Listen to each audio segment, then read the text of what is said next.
Sir आज आप पेश हुए हैं, क्या कहेंगे कि सिर्फ एक बार नैब ने आपको बुलाया था, उसके बाद आपको मुल्ज़म डिक्लेयर कर दिया और मुलजमान है उनको बुलाया नहीं नैब ने, तो समझते नैब इंतकामी कार्रवाई कर रहा है? देखिए, मैं कोई कमेंट नहीं करूंगा इस चीज़ पे। मैं सिर्फ इतना कहूंगा कि ये जिस केस में मुझे बुलाया गया है उसमें मुझे याद भी नहीं है सही, लेकिन मेरा ख्याल है अप्रैल 2019, आज से 2 साल पहले एक बार मुझे नैब ने बुलाया था और एक क्वेश्चनर दिया था।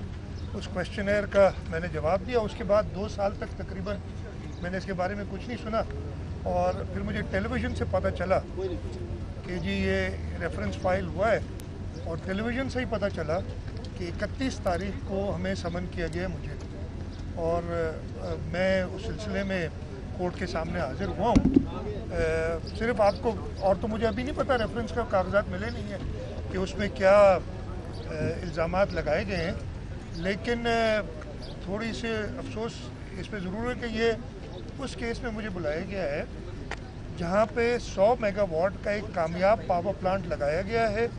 वो 100 मेगावाट कराची को बिजली सप्लाई कर रहा है। 2018 के शुरू में, मुझे एग्जैक्ट डेट याद नहीं है, जिस दिन से ये प्लांट कंप्लीट हुआ है, तकरीबन 100% पावर जनरेट कर रहा है और 100% यानी पूरा की पूरा के इलेक्ट्रिक उसे डिस्पैच कर रहा है, इसलिए कि इसकी कीमत इतनी कम है पावर की। जो हमने ये पावर प्लांट लगाया है एक प्राइवेट कंपनी के साथ पब्लिक प्राइवेट पार्टनरशिप में, के इलेक्ट्रिक अपने जो पावर प्लांट्स हैं उससे पहले इन्हें डिस्पैच करते हैं, इसलिए उनको ये सस्ता पड़ता है। इस पावर प्लांट की वजह से कराची में 2 से 3 घंटे लोड शेडिंग कम हुई है। इस की पता नहीं क्यों सज़ा दी जा रही है कि काम किया गया है जिसकी वजह से बिजली लोगों को मिल रही है। और इसके अलावा ये पब्लिक प्राइवेट पार्टनरशिप में किया गया, इसमें प्राइवेट पार्टनर भी है, हुकूमत सिंध का पैसा है और बैंकों का पैसा है। जो बैंकों के साथ लोन की रिटर्न करनी है वो हम बिल्कुल टाइमली रिटर्न कर रहे हैं। कुछ प्रॉब्लम ज़रूर है, जब ये नैब ने इसका नोटिस लिया तो बैंक्स डर गई, बैंक्स ने उस पर कुछ शर्त शरूत लगाए, लेकिन हमने वो सारे पूरे किए हैं और ये इंश्योर किया है कि ये प्लांट चलता रहे और लोगों को, हमारे सिटीजन्स को ये बिजली सस्ती मुहैया होती रहे। तो इस पे बुलाना मेरा ख्याल है नैब की मर्ज़ी है जो भी उन्होंने किया है, लेकिन मेरा अभी तक जैसे मैंने कहा कि रेफरेंस मैंने देखा नहीं है और कागजात अभी मिले नहीं है। वो मिलेंगे तो हमें कुछ पता चलेगा। मैं यही बता सकता हूँ आपको कि मुझे इस पे, जैसे मैंने कहा, एक बार अप्रैल 19 में बुलाया और जिस प्रोजेक्ट पे बुलाया गया वो प्रोजेक्ट चल रहा है और प्रोजेक्ट डिलीवर कर रहा है। प्रोजेक्ट के जो भी टारगेट्स हैं, जो भी उसके थी एफिशिएंसी, उस सब पे पूरी तरीके से सही चल रहा है। अच्छा, मुराद अली शाह साहब, नैब का जो केस है वो बेसिकली केस ये नहीं है कि वो पावर प्लांट चल रहा है या नहीं चल रहा। नैब इल्ज़ाम आप पे आयद ये करती है कि जिस कंपनी को आपने इन्वॉल्व किया था उस कंपनी पे एक तो मनी लॉन्ड्रिंग का इल्ज़ाम है, दूसरा जो इक्विपमेंट खरीदे गए वो लेट्स सपोज एक चीज़ 1000 की थी तो वो 20,000 उसका रेट शो किया गया। तीसरा आप पे इल्ज़ाम जो आयद किया गया है कि आपने जो कैबिनेट थी प्रिवेंशन, उसको भी हकायक छुपाए और मिस गाइड किया। इन इल्ज़ामात पर आप क्या कहते हैं? मेरे भाई, आपको पता है, मुझे अभी तक नहीं पता है इल्ज़ामात मेरे।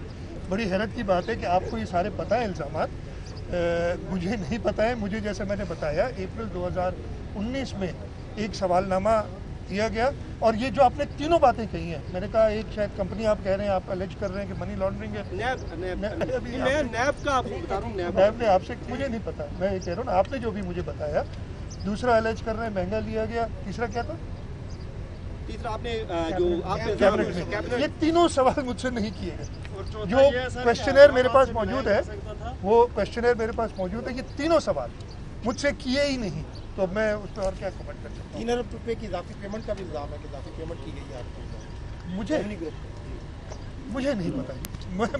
मुझे की गई है पेमेंट?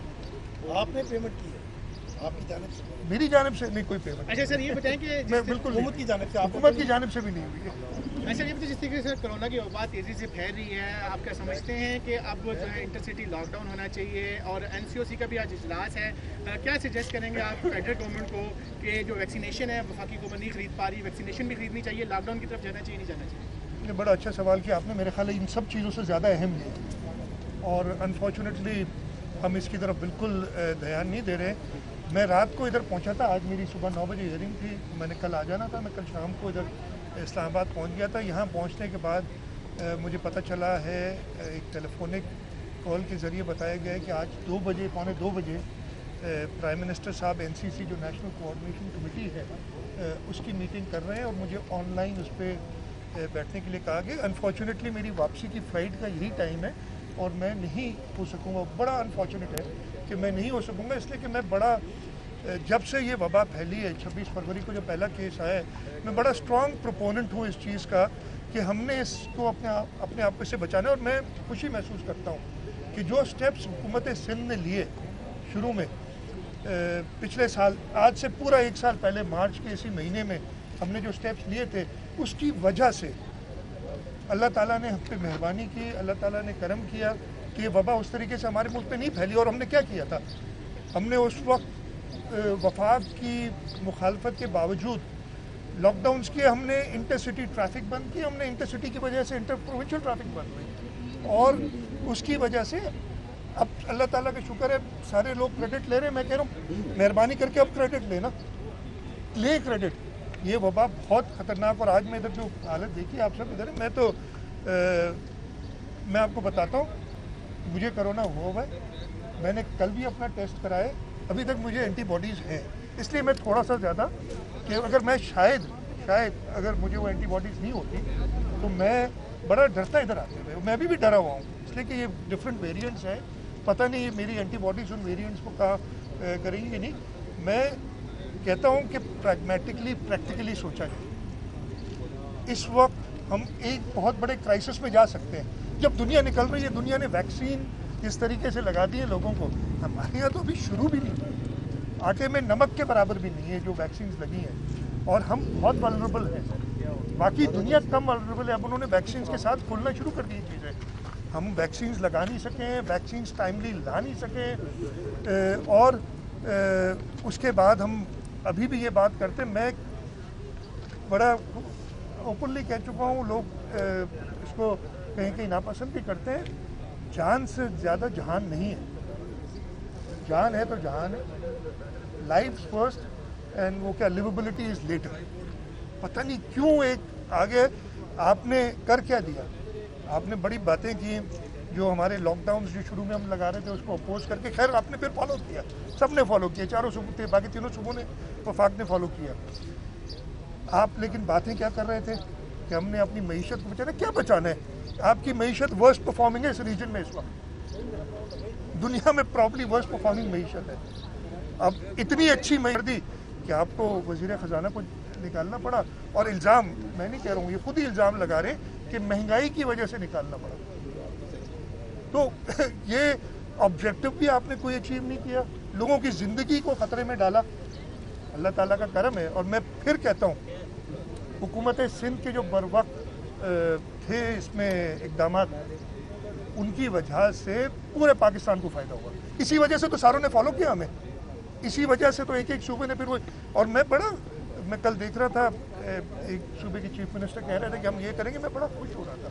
मैं अभी भी कहता हूँ, मैं अनफॉर्चुनेटली एनसीसी में तो नहीं हो सकूँगा, जैसे मैंने कहा टाइम पे मेरी फ़्लाइट है, जिस वक्त पे एनसीसी बुलाई हुई है, लेकिन मैं आप लोगों के तवज्जुह से अर्ज करूँगा कि इंटरसिटी ट्रांसपोर्ट बंद करें कम से कम 2 हफ्ते का।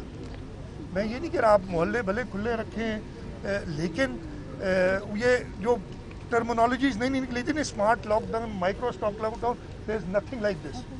There is either a lockdown और देयर इज नो लॉकडाउन।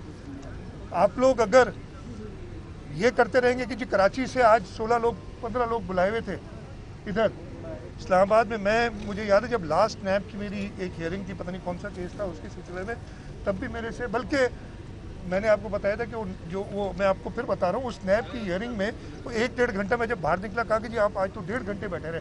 मैंने उस 1.5 घंटे में से 1 घंटे में हम कोरोना डिस्कस कर रहे हैं। सबको परेशानी है इसकी, लेकिन पता नहीं क्या चीज़ है कि जो सबसे अहम है इस वक्त मुल्क के लिए कि आप लोगों की जानें बचाएं, उसको आपने बैक बर्नर पे डाला हुआ है, बाकी चीज़ों पे आप काम करें। Thank you. YouTube पर Google TV देखने के लिए youtube.com की सर्च बार में Google TV टाइप करें। Google TV के पेज पर सुर्ख रंग के सब्सक्रिप्शन वाले बटन पर क्लिक करना ना भूलिए। YouTube पर अपलोड होने वाली वीडियो से बाखबर रहने के लिए बेल आइकॉन पर क्लिक कीजिए। आपको हर नई आने वाली वीडियो के बारे में नोटिफिकेशन मौसूल हो जाएगा।